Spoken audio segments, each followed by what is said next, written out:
The San Diego State Aztecs are 3-0 after getting their big victory against Utah. Time for the Brady HOKE Report, brought to you by Sunroads Kearney Mesa Hyundai. Just minutes away from anywhere in San Diego. The coach joins us right now. First of all, Coach, congratulations. Big win against Utah. Yeah, well, thanks, Steve. Really proud of our football team and how they, hung in there and went through some adversity. Obviously, we put ourselves in a situation late in the game that we don't want to be in, but I think as a team they overcame it and got it done and got the victory. I don't even know where to begin on this game. I mean, we always talk about, pluses and minuses. The big plus, again, is you won. I mean, that's the bottom line.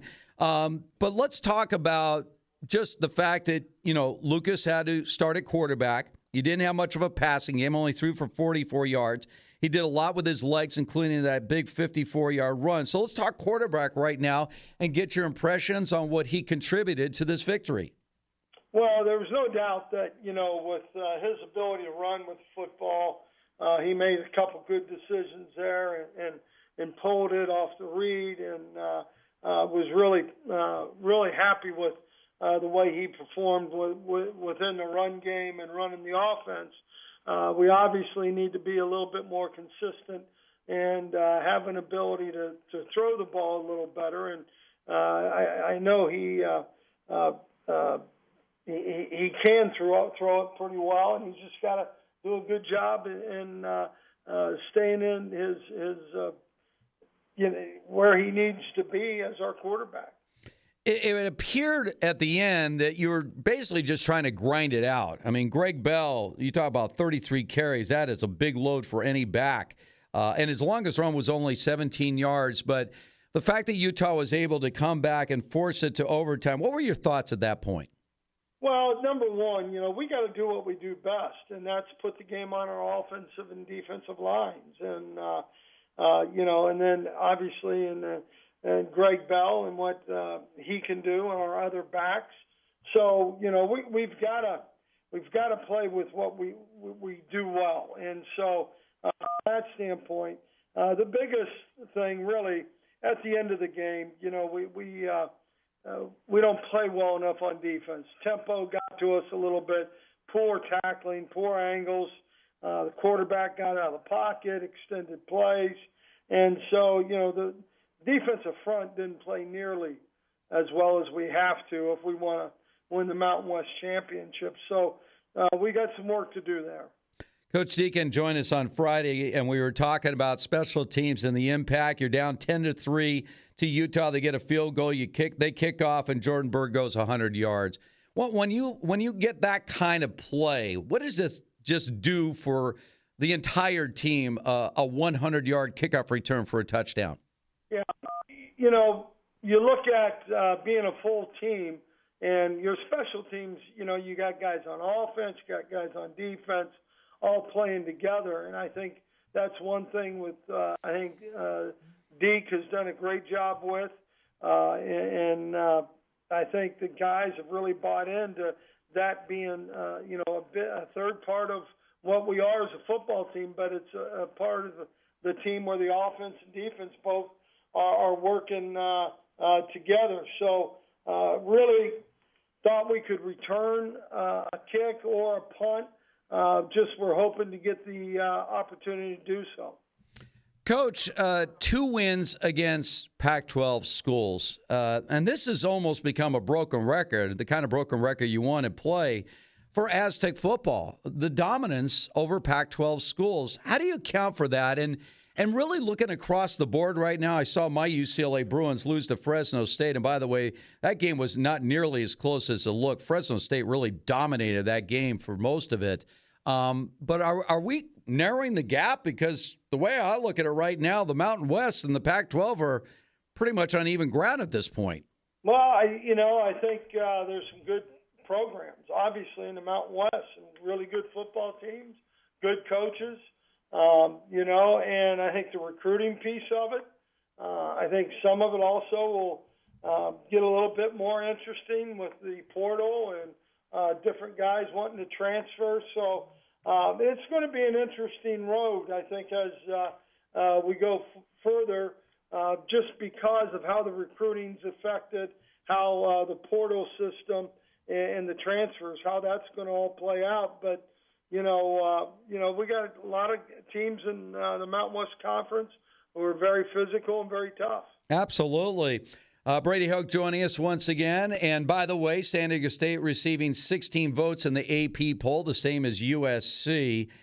Does that matter much to you at this point of the season? I mean, it's nice to see your name up there and people recognizing what you're doing out there. But cracking the top 25, what kind of impact does that have on you, the coaches, the players, assuming you continue to win, to get into that top 25? Not much, to be honest with you. I think that the thing that's important is that we stay focused and correct the things that we are very good at, like I mentioned the other night. But, we've got to be focused in at the task at hand, and that's Towson. And we've got to do a great job of preparing our team and the guys preparing each other for a win. Well, before we get to the Towson game, I want to ask you about the Philly special. All right. So, first of all, I was unaware that they had changed the overtime rule again, requiring teams, when you get to a third overtime, to go with a 2-point conversion. Look like you're all ready to roll. Give us a little insight on how that play developed, how it came out there, and obviously the fact that it was a successful play. Well, I give a lot of credit, and really all the credit, to Jeff Hecklinski, our offensive coordinator. Our first spring, when I became the head coach and we had those 6 practices, I go out to practice, and the first thing I see him doing is walking through with the offense the Philly special. And I'm thinking, well, there's a lot of other offense that we ought to probably get in, but he, at least once a week, twice a week, ever since, he'll walk through the Philly special, run through it, and all that work paid off. Absolutely. Very exciting play. Are you happy, though, that by the third overtime you go in with 2-point conversions? I don't know over your coaching career. What was the most overtimes you remember coaching once they put in that overtime rule? Against Western Michigan when we were at Ball State. We had 5 overtimes. We fortunate enough we won it, and I think the new rules are really good. Yeah, it saves wear and tear on the student athletes a little bit, and so I'm all for it. Yeah, I'm 100% with you, Coach. I mean, some of those 5, 6, 7 overtime games, too much for these college guys. All right, let's talk about Towson right now. Obviously, this is a game that most people just overlook. I know you don't. Any worries at all about, coming off a couple big wins, certainly this triple overtime win against Utah, that the team will, be a little complacent going against a school like Towson? Well, that's a recipe for disaster if they're complacent. And we're going to coach our tails off. They understand that we've got to get better. As a program, I mean, the way the game finished with Utah is unacceptable, and we've got to do a much better job as coaches, and I think our leadership of our upperclassmen, they're the ones that we talk about all the time. If we're going to be a good football team, they got to run that locker room, and they got to understand where we're at. Well, from that point on, of course, you get into your conference schedules we were talking about earlier, Coach. The way the Mountain West looks right now, you're not going to have any walkovers. I mean, once you get into the conference schedule, man, every game's going to be a challenge. Oh, there's no doubt. I think our league, the Mountain West Conference, is right now as good a league as there is. Absolutely. Well, Coach, congratulations again. 3-0 does sound good, doesn't it, Coach? Always good. 3-0. Undefeated is a great thing. And once again, I want to remind everybody, I know, Coach, there were fans that came out to the game. We got to get more people out there to Carson to support this team. It's a challenge for people, but this is an exciting Aztecs team, and they deserve your support out there. Coach, congratulations again, and we'll talk to you next week. Sounds good. Thanks, Steve.